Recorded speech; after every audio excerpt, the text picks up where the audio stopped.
Just a couple of quick updates on the SP 500 and Bitcoin. I haven't done a video in a while, but let's take a look at the markets.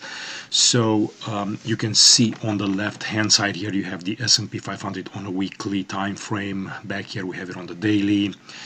We're labeling this as a wave 1 intermediate with the wave 2 low in October 2022. I think we've got this low, and then the market has been recovering since then and made a new all-time high.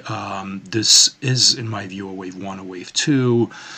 And then, since this is pretty impulsive, we're labeling this as a wave 3 and a wave 4. There is no overlap between wave 4 and a wave 1, since this is a flat. And then, more of a traditional approach to label this as a fifth wave. Of course, if you want to be more bullish, you can always, count this as a wave 1, 2, 1, 2, and then, this would be, let's say, a larger third wave of a third.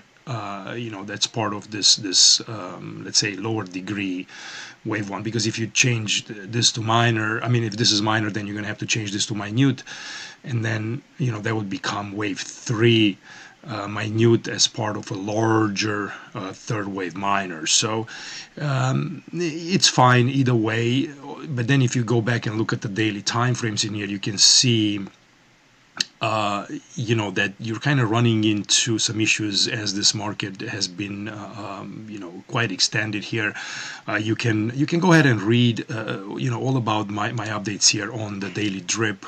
You can subscribe to the daily drip, and you'll see I go through, every single day I do updates on all the core markets, from the S&P, Nasdaq, Russell 2000. I look at the Dow and the dollar yields and Bitcoin and all of those. So, it's a very, very easy way, and I have a small new pricing structure in here, so it's very affordable. You can take a look at that, and I've just finished writing also the weekly report, and this is a new thing that I'm going to do every week, so go ahead and read through this as well. It's just very simple, 3-4 minute read, but yeah, that's where you can find a bit more information about kind of what I'm thinking day by day, and kind of what when I look at the S&P 500 and the rest of the markets and the behavior, when you look at breadth, at sentiment, and volatility and cycles and things of that nature that kind of help us put this Elliott Wave a little bit in perspective. So, from these lows in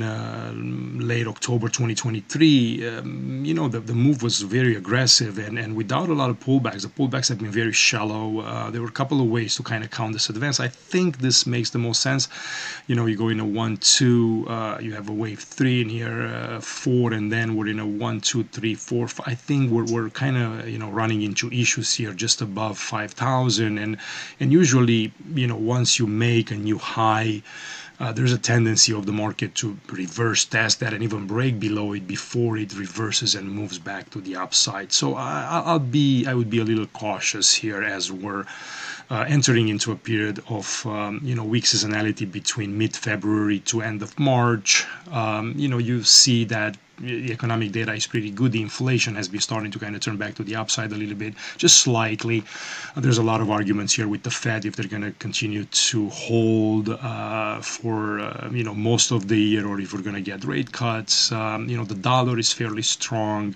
You have yields rising, so there is quite a few things kind of pulling this market a bit apart in terms of signals. But so far, listen, the price has been very, very strong and continuing to push, but there is still quite a bit of excitement. You see stocks like SMCI, and there's a lot of froth into this kind of AI narrative, and usually they have a tendency to pull back and correct and kind of keep traders honest. So anyway, it's just a bigger discussion. I usually talk about those in my daily videos, but this is just a quick update here for YouTube, and you guys can kind of see what I'm thinking in terms of charts weekly and daily here in terms of the S&P 500. So yeah, let's take a look now at Bitcoin, and this has also been doing pretty well, and it's been breaking after a long period of consolidation in here.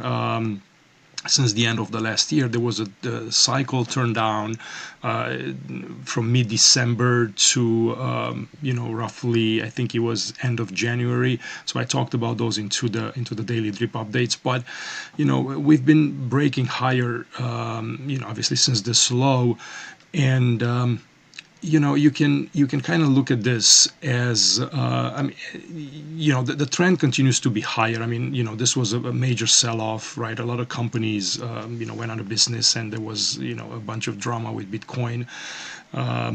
Into this low here near 15,000. I personally thought that it was going to have a little bit more, moving a little bit more lower, but the moment it broke above this, inverted head and shoulder, and then retested this neckline in here, it's kind of started to turn bullish, and you could see that the market is pushing higher, and I don't think there is enough reasons to fight it. I mean, obviously the top of this move was when the ETF was approved. There was a bunch of selling from GBTC and maybe some other participants there, but we've kind of turned back. There's a lot of inflows coming in, and the market it's acting pretty well now. Here, you can see in my reports. I mean, I'm counting this as a wave 1, 2, and then that's a third. I still think we're missing a 4 and a fifth before we're going to get a little bit more of a pullback in Bitcoin. So I would not be surprised for this to make a new high and go maybe towards 53, 54 before it starts to pull back. But overall, this thing I think should be. It should be pretty bullish. I mean, I know there's a series of ones and twos in here, but how else you're going to look at it unless you're labeling this whole advance here as some kind of a B wave, and then you're looking for a big crash in Bitcoin. I don't think that's where we are with the halvening coming and all of that. I think we're getting ready to move to new all-time highs above 69,000, and that's probably going to happen later this year, maybe even sooner, right into the summer or something. But price action here looks very promising. You've made a major low here. You came back, retested this. It's a series of higher highs, higher lows. This 44K now, it is going to be support, right, in case we're going to pull back. So, right back here, you have a big zone of consolidation before we broke out of there. So in case the market pulls back, that's going to be pretty well supported.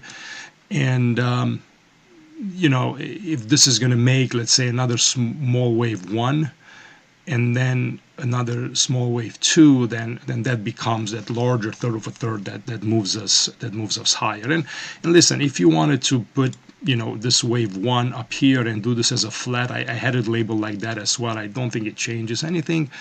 You can have this wave 1 minor in an A, up in B, down in C, and then you kind of continue to go. You can also look at it as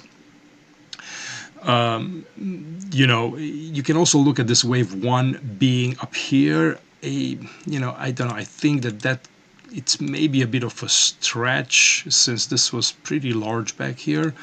But that would be the only way that this would kind of derail a little bit, maybe the rally a bit more, since, if you're going to put it up here, then you're going to have